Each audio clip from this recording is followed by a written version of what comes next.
Cette route mène au village Ngompen, dans la Sanaga maritime, village de Majouatang, décédé à la suite d'une bastonnade à lui infligée par un élément de la brigade de gendarmerie de Pouma. Ici, la famille meurtrie n'arrive toujours pas à se remettre de cette tragédie. Toute la famille est maintenant à plat. Nous sommes à terre. On n'a pas de promesse de rien. On ne sait où aller. Avec les enfants, le corps est isolé, seul à la morgue. La famille est finie à la maison. Des 4 enfants du défunt, seul un manque à l'appel. Rendu à Pouma, lieu où se sont déroulés les événements, les populations s'en souviennent encore comme si c'était hier. Ce n'est pas son premier ni son deuxième forfait. J'ai déjà assisté à plusieurs de ces actes.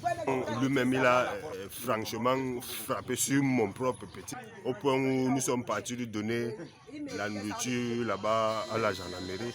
Approché, le médecin-chef se refuse à toute déclaration à notre micro. Nous apprendrons tout de même de la Légion de gendarmerie du littoral que des démarches sont en cours pour pratiquer une autopsie sur le corps de la victime afin de déterminer les causes réelles de la mort. D'autres sources indiquent que l'infortuné a été malmené au vu des traces laissées sur le corps, ce qui laisserait croire que l'article 222 du Code pénal qui stipule que le suspect ne sera point soumis à la contrainte physique ou mentale, à la torture, à la violence, à la menace ou tout autre moyen de pression a été violé.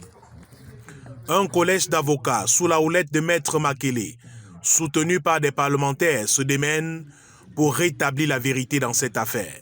Je dis encore que c'est dans l'enquête que nous pourrons voir ensemble, lorsqu'il faudra dépouiller ce dossier de procédure au niveau judiciaire, qui exactement a fait quoi et ce que cet individu a subi.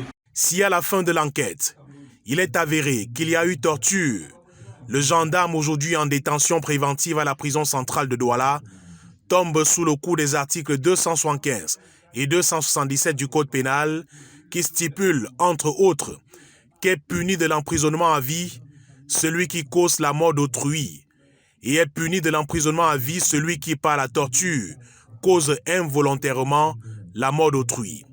Aussi, l'article 278 du Code pénal qui stipule qu'est puni d'un emprisonnement de 6 à 20 ans celui qui, par des voies de fait, cause involontairement la mort d'autrui, pourrait être également convoqué. À ce stade de l'enquête, nous sommes à mesure d'affirmer que la femme du défunt est toujours en fuite.